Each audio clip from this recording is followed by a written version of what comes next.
¿Qué tal amigos? Bienvenidos, gracias por acompañarnos una vez más en su programa Testigos de Jesús. Como recordarán, la semana pasada estuvimos platicando con Danilo, un ser humano que buscó los sacramentos desde pequeño por sus propios medios, con una infancia en un hogar integrado muy feliz, y él ahora está dando la migración a la ciudad capital y empieza su vida en institutos e instituciones militares. Acompáñennos a conocer qué pasa en la vida de la juventud de Danilo dentro de estas instituciones. Danilo, nuevamente bienvenido, muchas gracias. Y estábamos platicando la semana pasada de tu ingreso al Instituto Adolfo Béjol, donde tú dejas como un poco en pausa, según lo que logramos entender, esta relación con el Señor Jesús, y pues era una relación pequeña, digamos. ¿Qué pasa cuando tú ingresas a la escuela politécnica? ¿Cambian las cosas allí?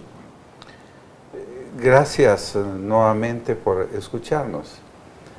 Yo creo que la idea de Dios nunca se borró. La presencia inmanente de Jesús nunca se borró. Lo que sucede es que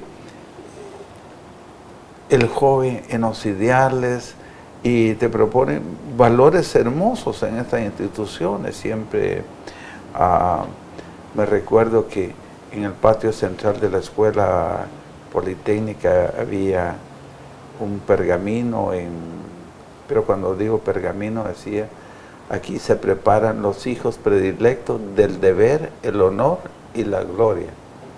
Eso me impactaba tremendamente. Así, los hijos predilectos del deber, cabales, el honor, ¿no? Ser gente de honor y la gloria. Y entonces esos valores llenaron y siguen llenando bastante mi vida. Nunca los he abandonado, porque muchos de esos principios siguen siendo apreciados y queridos por mí. En especial toda la disciplina que ahí me inculcaron, el respeto a la autoridad. Una formación valiosa, una formación que, voy a decir una tontera, creo que produciría bastantes efectos en la juventud. Desde luego ahora hay mucha corriente antimilitarista y todo, pero yo quiero sacar fuera de el contexto político de enfrentamientos para decirle qué vida más sana la que se lleva ahí, dedicada al estudio, dedicada al deporte, dedicada a una vida saludable totalmente. Así que, digamos, la formación del ser humano que hicieron en esa etapa de tu vida, sí, es un pilar muy fuerte que sigue guiando tu lineamiento de vida durante todo este tiempo. Sí. ¿Terminas tu carrera militar? No la terminé. Tuve un contratiempo, tuve que dejar ya para graduarme, tuve que abandonar los estudios militares. Y ahí entra una etapa un poco confusa en mi vida. ¿Por qué? Porque al ver interrumpida mi carrera militar, que era mi sueño, mi propósito de vida, todo, y de repente me quedo sin eso. Como diría don Víctor Frank, entré en un vacío existencial. Así. No hallaba que otra cosa podía llenar ese vacío dejado.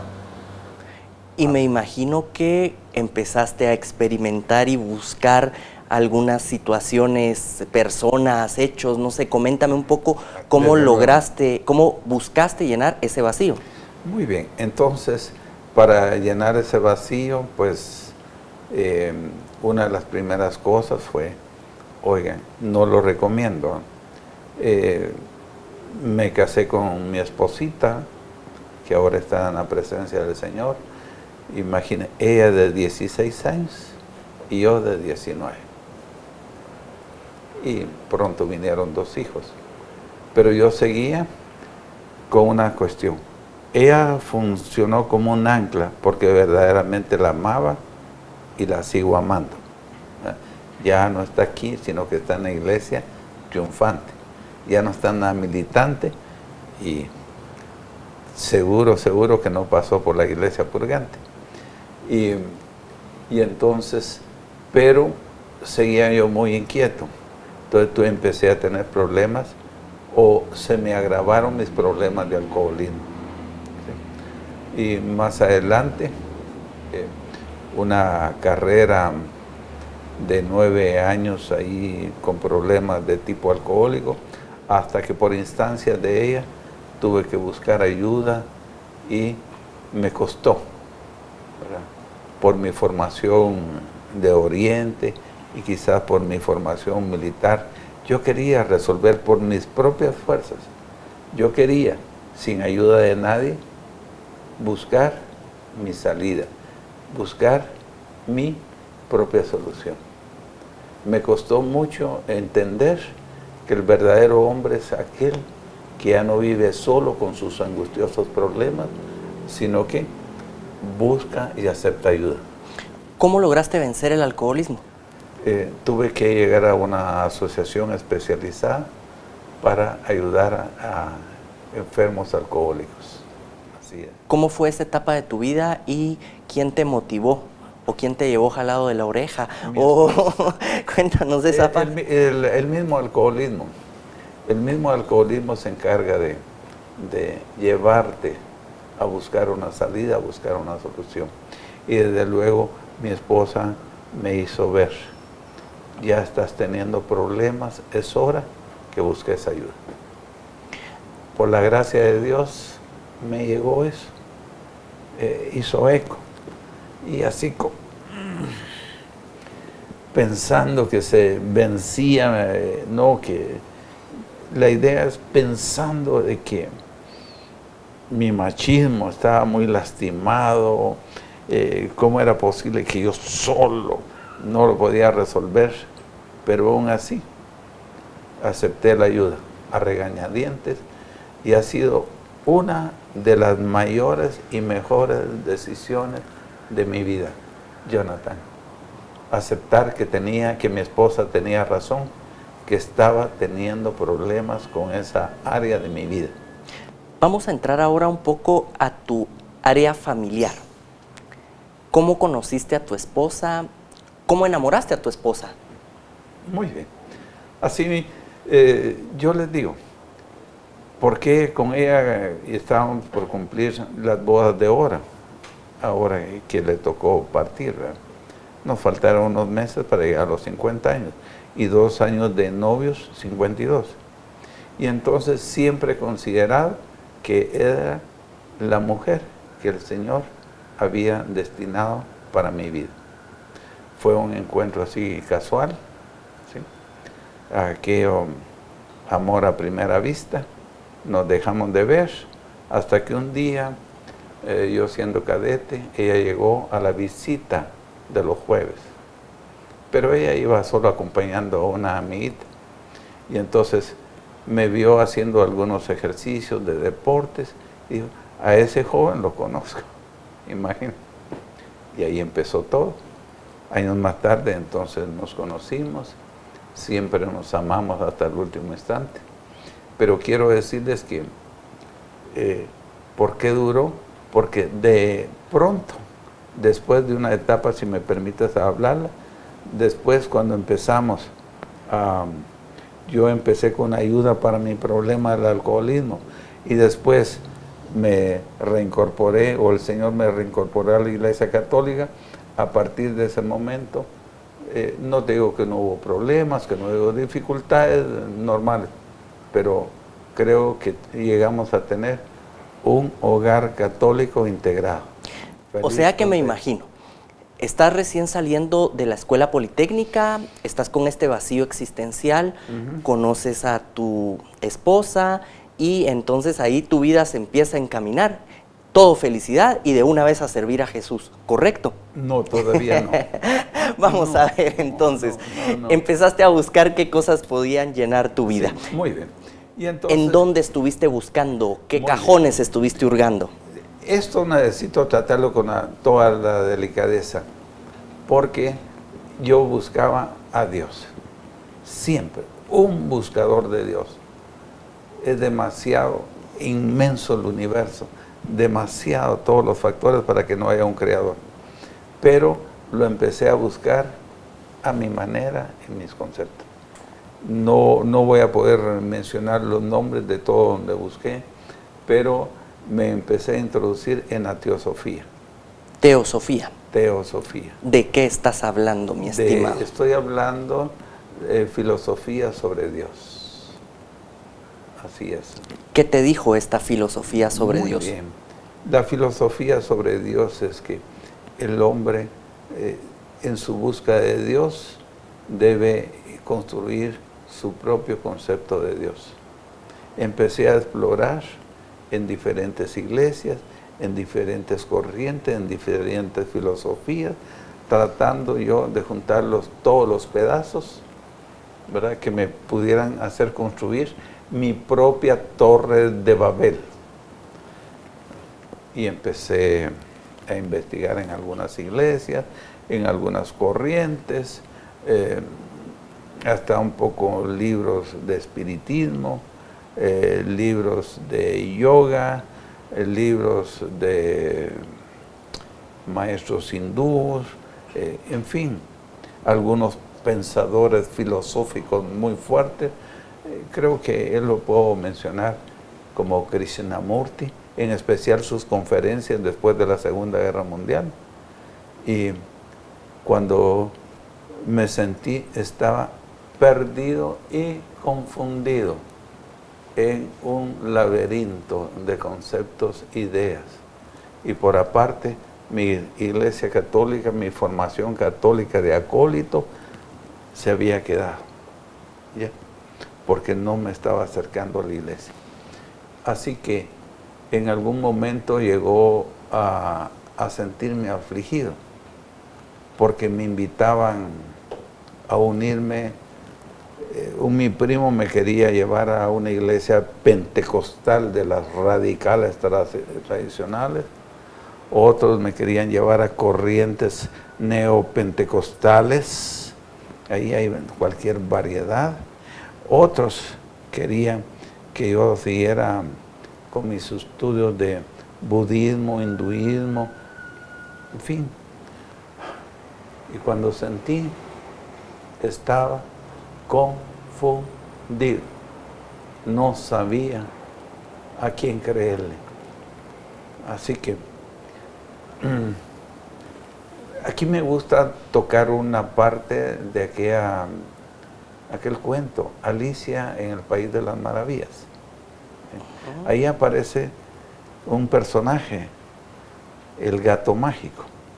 Y el gato mágico aparece siempre en un árbol y con una sonrisa que se aparece, se desaparece, y su sonrisa. Y Alicia está parada ahí en un punto donde tiene que tomar varios caminos. Entonces le pregunta al gato: oye, gato, ¿qué camino debo tomar? Y el gato le pregunta: ¿a dónde quieres ir? Y Alicia le dice: pues no sé. Entonces le dice: no importa cuál debas tomar, porque si no sabes a dónde ir, cualquiera es igual. Así estaba yo. Me voy con esto. ¿Será alguna de las religiones orientales? ¿Será esta propuesta gnóstica, agnóstica, ateo o no? Así. Experiencia muy mal, muy mal. Me empecé a enfermar de mi psiquis, me empecé a enfermar de mi sistema nervioso, ya agravado incluso por, ya para entonces no bebía, pero confundido. Y aquí es donde lo cuento con delicadeza, un día de mucha crisis, un día de mucho miedo, ¿verdad? Y caminando por las calles de la colonia, mi esposa me decía: te veo mal, salí a caminar. Y toda mi pregunta era: ¿quién tiene la razón? ¿Qué camino debo tomar? ¿Hacia dónde voy? Dios, ¿dónde estás? ¿Cuál es el camino para llegar a ti? Todo era mi diálogo interior. Y para mientras, con respiración entrecortada, me sentía confundido.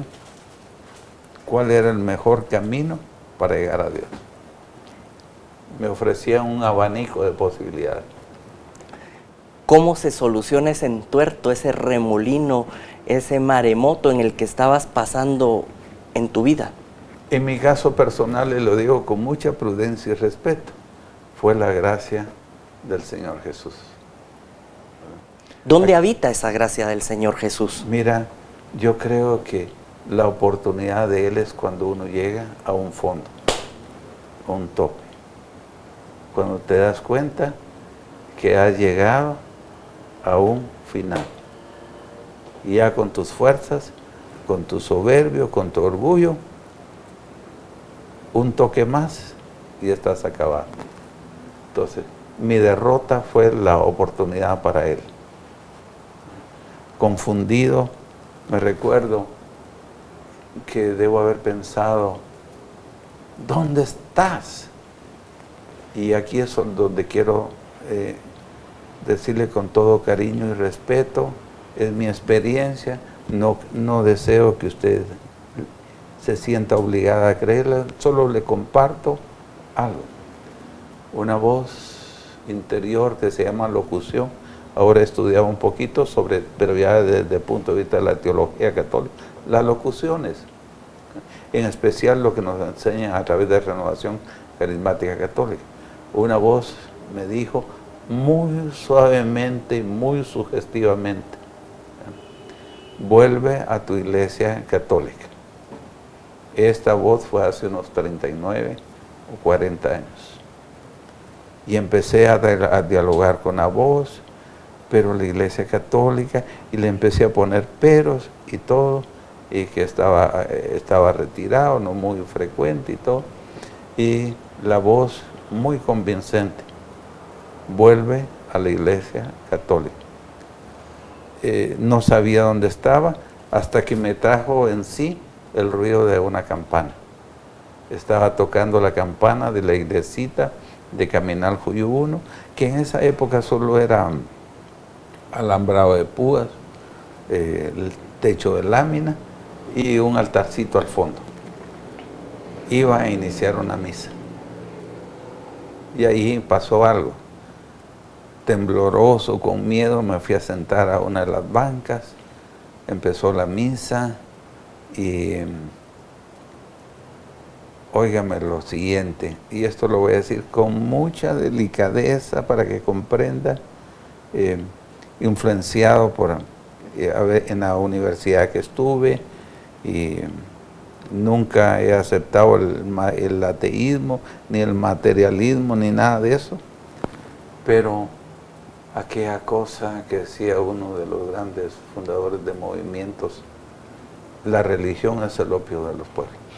Entonces yo estaba ahí con reserva. El Padre, mientras Dios humilía y todo, yo con reserva.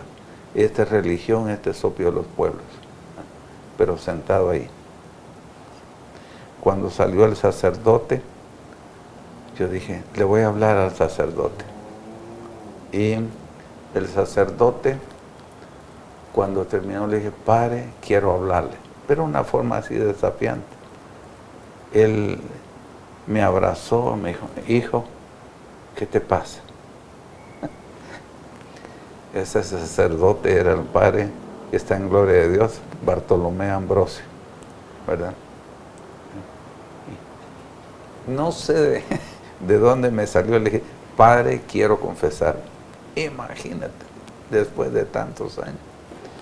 Y él me invitó a llegar a la Iglesia Divina Providencia, y ahí me recibió en confesión. De ahí empieza mi regreso a Cristo. Por una voz, inconscientemente caminando, me llevó a la puerta de una iglesia, me despertó un toque de campana y empezaba la Eucaristía.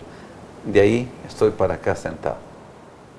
Muchas veces nosotros queremos enmarcar al Señor Jesús a que actúe de la forma en que nosotros esperamos. Así es. O queremos que toque nuestras vidas como nosotros queremos que la toque y no reconocemos que Él puede tocarnos a través de un toque de campana, que puede hacerlo a través de el Padre Ambrosio, como podría hacerlo a través de nuestro vecino.